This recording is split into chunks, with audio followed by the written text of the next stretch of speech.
సంక్రాంతి పండుగ సందడి మొదలైంది. సిటీ జనం పల్లెబాట పట్టారు. పట్టణాలకు వచ్చి నివాసముంటున్న వారంతా సొంతూళ్లకు పయనమవుతున్నారు. హైదరాబాద్ నుంచి ప్రజలు పెద్ద ఎత్తున గ్రామాలకు తరలి వెళ్తున్నారు. స్కూళ్లు, కాలేజీలకు సెలవు ఇవ్వడంతో రాష్ట్రంలోని వివిధ కాలేజీలకే కాకుండా ఏపీకి కూడా పబ్లిక్ భారీగా తరలి వెళ్తున్నారు. దీంతో నగరంలోని ఏ బస్టాండ్, రైల్వే స్టేషన్లు చూసినా జనంతో కిటకిటలాడుతున్నారు. 1,00,000 మంది పబ్లిక్ తమ ఊర్లకు తరలి వెళ్తున్నారు. రైల్వే స్పెషల్ రైళ్లు, ఆర్టీసీ స్పెషల్ బస్సులు ఏర్పాటు చేసినా అవి సరిపోవడం లేదని ప్యాసింజర్లు చెప్తున్నారు.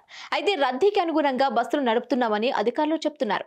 ఇక జిల్లాలకు వెళ్లే నేషనల్ హైవేలపైన భారీగా రద్దీ నెలకొంది. టోల్ గేట్ల దగ్గర వెహికల్స్ జామ్ అవుతున్నాయి. జిల్లాల పోలీసులు ఎప్పటికప్పుడు ట్రాఫిక్ ను క్లియర్ చేస్తున్నారు. మరోవైపు రైల్వే, ఆర్టీసీ బస్సుల రిజర్వేషన్లు ఫుల్ కావడంతో ఇది అదునుగా భావించి ప్రైవేటు ట్రావెల్స్ జనాలను దోచుకుంటున్నారు.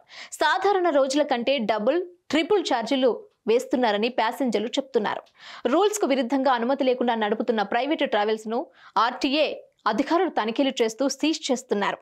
కాగా 1,00,000 మంది పబ్లిక్ పండుగకు ఊర్లకు వెళ్తూ ఉండటంతో జంట నగరాలు ఖాళీ అవుతున్నాయి. సిటీ రోడ్డులో ట్రాఫిక్ తగ్గుముఖం పడుతోంది. సిటీ ఇంకా ఖాళీ అవుతుందని, మరో 5 రోజుల పాటు పట్నంలో రోడ్లు ఖాళీగా కనిపించనున్నాయని ట్రాఫిక్ పోలీసులు చెప్తున్నారు. Hit TV presents like, share, comment.